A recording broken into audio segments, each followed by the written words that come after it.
नमस्कार विद्यार्थी मित्रांनो. माझ्या YouTube चॅनलमध्ये मी तुमचं सहर्ष स्वागत करीत आहे. तर तुमच्यासाठी एका महत्त्वपूर्ण विषयावरती व्हिडिओ घेऊन येत आहे. तो म्हणजे महाराष्ट्र शासनाच्या वन विभागामध्ये जी भरती प्रक्रिया सुरू आहे. तर त्याचे डॉक्युमेंट व्हेरिफिकेशन वेगवेगळ्या विभागांचे होत आहे सध्या.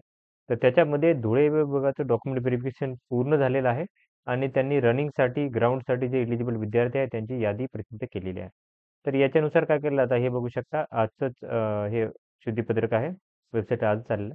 त्याच्यामध्ये बघू शकता की ही आहे रनिंगची चाचणी ती होणार आहे 1 फेब्रुवारी, 2 आणि 3 फेब्रुवारी या दिवशी होणार आहे. 3 दिवस होणार आहे.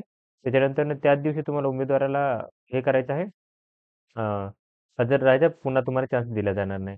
त्याच्यानंतर तुम्हाला काय करायला लागेल की धाव चाचणीसाठी पात्र ठरलेल्या उमेदवारांची मूळ कागदपत्राची व शारीरिक पात्रतेची पुनश्च सक्षम प्राधिकरणाकडे तपासणीला राहून काय करायला की तात्पुरते प्राप्त केले जात आहेत. ओके.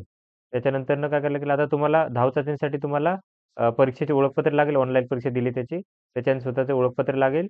त्याच्यानंतरनं ओळखपत्र त्याच्या शारीरिक पात्रसाठी जी पावती दिलेली आहे ती तुम्हाला लागेल.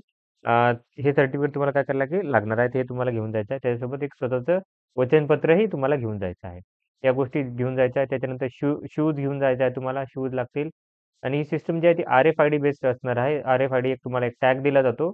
आणि त्या टॅगनुसार काय केलं की तुम्हाला हे रनिंग होणार आहे. तर त्या 3 ठिकाणी तुम्हाला ठिकाणी हे टॅग ठेवलेले असतात. मधी, सुरुवातीला आणि शेवटी. त्याच्यानुसार तुम्हाला तिथूनच जायचं लागेल. अदरवाईज तुमची काय होतं की हे होत नसते, रेकॉर्ड होणार नाही. तर ही माहिती काय आहे आणि त्या आर-एफ-आय-डीसाठी तुम्हाला ₹100 तुम्हाला द्यावे लागतील. ओके. तर तुम्हाला कुठे जायचं आहे? बघा ही होणार आहे हिंदू सम्राट बाळासाहेब ठाकरे, मुंबई, पुणे इथं इगतपुरी इथं होणार आहे. धाव चाचणीचा हे सगळ्या उमेदवारांना इथंच जायचं आहे. ओके. मुंबई, इगतपुरी, नाशिक रोड महामार्गावरती इगतपुरी इथं तुम्हाला काय करायला की जायचं आहे. त्या नाशिकच्या इथे. तर फोन नंबर दिलेला आहे तिथं. तर तुम्हाला काय करायला लागेल स्वतः पैशाने तुम्हाला जायचं आहे. त्याच्यानंतर तुम्हाला आता कसं पोहोचायचं आहे त्याची त्यांनी माहिती दिली आहे. तर तुम्ही काय करू शकता की इगतपुरी बस स्टँडपासून काय करायला की जाणाऱ्या पिंपरी चिंचवड गावात जाणाऱ्या ऑटो रिक्षा आणि बस उपलब्ध आहे. तर तिथे जायचं आहे. इगतपुरी स्टेशनपासून 6 किलोमीटर काय करतात की याच्यावरती हे स्टेशन आहे. आता तुम्ही जर पाहिलं हा जो रोड आहे, हा हा जो पत्ता आहे इगतपुरीचा, तर यासाठी तुम्हाला इगतपुरी हे स्टेशन लागतं. नाशिक च्या जवळपास आहे. नाशिकवरनं तुम्ही जर सपोज नाशिककडनं येत असाल, तर प्रत्येक ट्रेन इगतपुरीला थांबते. लक्षात घ्या की इगतपुरीला एक टेक्निकल हॉल्ट असतो, तर त्यामुळे प्रत्येक ट्रेन इथे थांबतात. मुंबईकडून जर येणार असेल, तर प्रत्येक ट्रेन इथे थांबते इगतपुरीला. तर त्या ट्रेननं जायचं आहे. तिथून उतरा आणि तुम्ही एक 6 किलोमीटर आहे, तर हार्डली तुम्हाला एक ₹20 घेतील ते 20-25 रिक्षावाले घेऊन जातात शेअरिंगवाले. तर त्याने तुम्ही जाऊ शकता. आता बघा 1 तारखेला महिला उमेदवारांचा आहे 1 ते 1000. त्याच्यानंतरनं 10 वाजता सकाळी 1001 ते 1362 उमेदवारांचा आहे. टोटल 1362 महिला उमेदवार आहेत. त्याच्यानंतर पुरुषांचं राहणार आहे 3 तारखेला 3 स्लॉटमध्ये आहे.